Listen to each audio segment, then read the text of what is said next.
Welcome into the latest edition of ESPN FC. I'm Dan Thomas, joined by Craig Burley and Steve Nicol. There's only one place to start today's show, and that is at Old Trafford. Manchester United take on Wolverhampton Wanderers, of course, as it finishes Manchester United 1, Wolves 0. For more on this, let's welcome in, shall we, Nader Manua. Craig, there's only one place, isn't there, to start? Well, 23 efforts from Wolves away from home. Yeah. At Man United, a team who are going to be fighting for the top four.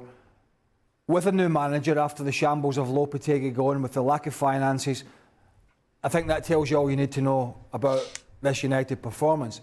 Right. There is no explanation here. I don't care if you go on social media and you find people trying to give you a reason why this should not have been a penalty. Ignore it. We all sat there as soon as we saw it. It's a penalty. Unless he takes some of the ball, it is a complete stonewall penalty. This, Howard Webb is going to have to be addressing this, I think, either tonight or tomorrow morning. You can't just clean somebody out like this in the box. It doesn't matter if you're a goalkeeper. It doesn't matter if you're wearing a pair of gloves. The laws are the same. The rules are the same. I think we're all in agreement. To not, and I don't know who the VAR was, to not send the referee to the monitor again in the Premier League that's worth billions, and a side Wolves that might have a tough season in terms of they were fighting relegation last year. It's inexcusable beyond belief. I've got no words to describe how you can sit there and go, move on. This is why VAR's there, isn't it? You know the thing that I can't get my head round? It's not that somebody can make such a bad error, right? Because it happens and it's possible. But it's not just one person in the booth. How can more than one person agree that there's no way this is a penalty? Because the only reason you don't get the ref involved is if you look at it and you go, there's no way, there's no point. How is that it's just impossible. Now, I've never, ever asked for anybody to lose their job. But you cannot. Whoever was in charge of the final decision in the VAR box should never, ever be allowed to be in that position again. Because you can't go and learn. You can't. I mean, what are you supposed to do? Go and take a course. They've probably spent 20 years as a referee, and if you, after 20 years, don't see that as a foul or a penalty kick, then you're in the wrong job. You're just in the wrong job. Nadim, if that's at Molineux, is it a penalty? Dan, don't try and drag me into that. It's a weird decision, and also, like, why is the ref not seeing that? I think everyone that was watching the game real time could sense, well, that's probably going to be a penalty kick. And then you see the replay back again, feels like a penalty kick, and it's just so heavy. Like, he's ended up like headbutting him. He's headbutted him. He's hit him with his arm. The guy's laying on the floor, and the ref's like, well, I guess that was all fine. Like, it doesn't get any better the more you look at it. And to think that, like, he's not even the guy that headed the ball. It's just that he's just been assaulted. He's been assaulted in the box, just trying to mind his own business. And I really, really don't get it. And I think, as Stevie's saying there, questions should be asked, because it's not just one person in the booth. There are assistants in there as well. I think if the team can't get that sort of decision right, then maybe we're missing something. Because if they're going to tell us tomorrow that that was the right decision, here's the why, well, the game that we watch and we think we know and understand clearly is a different one to the one that they see themselves. It's not just that Nedum's right. It's not just that there's a little bit of contact. The guy, he's actually flattened the guy. Yeah. I mean, completely flattened him. It's almost a head-on-head contact with arms up at everything, and you know, I mean, Stevie's right. We're probably going to be talking about it in the Bundesliga this season. We're probably going to be talking about it in La Liga. We might not be talking about something as bad as this, but we're going to be talking about some dodgy decisions. However, you can't have that. You can't have this. Yeah. You can't have this anomaly where it's so obvious that somebody's going, no, this is not. Because, as Stevie said, there's now no hope. Because that same guy, next week or all season, you're going, right, how is he going to interpret penalties, big calls, dangerous plays? How, if he can't interpret that as a really, really aggressive challenge by the goalkeeper, gets nowhere near the ball, flattens the striker, clears him out, no penalty, no even need to trot over to the monitor. And don't tell me this, oh, we couldn't send him to the monitor because that would waste too much time. We're playing bloody 15 minutes of injury time these days. The start of this season, I just...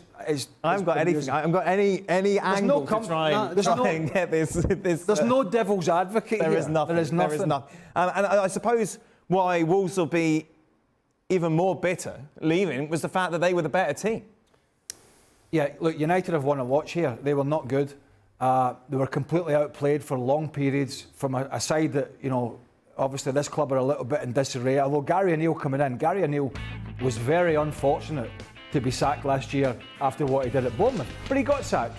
But once again, you know, let's look at Mount struggled. Rashford not the same through the middle. Fernandes not great. Casemiro looked a little bit laboured. And our old friend Anthony on the right-hand side, Mr. Flash in the pan, once again got the hook. So no, the only reason United... There's two reasons United have won 3 points here. One, the officials, and two, Wolves continue to struggle to get somebody to put the ball in the net. For all Cunha's great play, the finishing wasn't great. Why were they so flat, United, Steve? To be honest, when I'm watching it, I was thinking, this looks like Manchester United of last year. They had, particularly at home, they had a lot of performances where they ended up winning the game where they were outplayed and they weren't the best side. And you and I were arguing about the defence a couple of weeks ago. And you can't say defensively they were great because, again, you have to put it down to Wolves' lack of finishing. And it's really Wolves' fault, you know. I really... If I'm Ten Hag, I'm looking for positives here. And the only positive is, as I said, the one from they had last year. This team just keeps grinding. Because that's all they did today. They just ground it out. They didn't... I don't remember other than the goal, there wasn't one chance that I would say they should have scored. Or was there any particularly great play? Any time they got anywhere near Wolves' box, Wolves had turned the ball over and it was a break. Now, listen, I grew up in an era when you went to Old Trafford, they had you pinned in. This Manchester United that has carried on from last year is still more of a counter-attacking side. And it's a counter-attacking side that doesn't have a spearhead. Because Rashford showed us today that he's not the same player through the middle. All the talk about Garnacho coming off the bench, particularly in the last season, and showing us what he's got, well, he was given an opportunity and he failed miserably. Again, as did Anthony on the other side.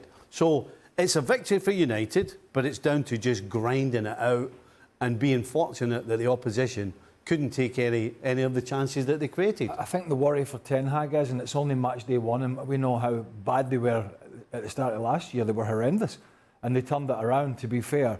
But I think the worry for him is that, you know, there's not been a lot of signings come in. Obviously, Anana's been one of the big ones, but he sits back and he looks at Liverpool, not getting some of the players, but certainly bidding for them.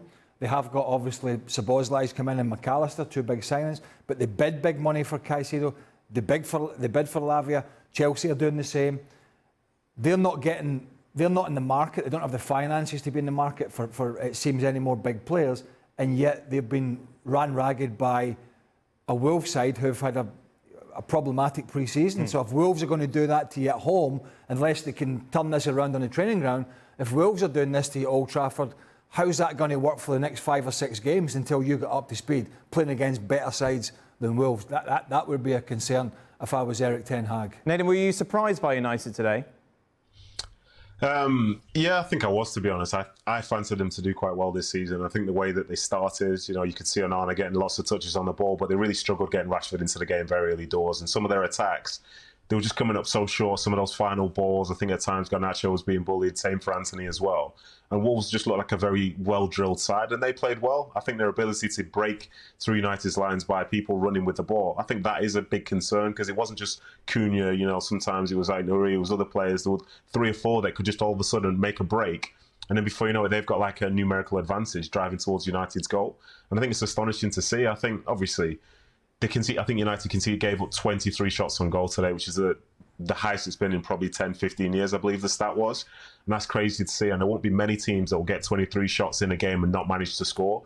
So they did get away with one today, but as the guys were saying, as was the case last year, they find a way to get results, they grind things out. And I went there a lot last season, the FA Cup and the Carabao Cup that they were in. And it was never really glorious from start to finish, but they always found a way. So I suppose the positive is, they got the win, especially considering last year was so much of a disaster for them. But there are a few question marks in there, and there are times when Casemiro looked like he was on an island, and it was not much fun for him at all. One of the questions I think that needs asking, and we talked about it over the summer, and we talked about Arsenal with, if Havertz did go in there with Odegaard and Declan Rice, how would that work? That was a concern.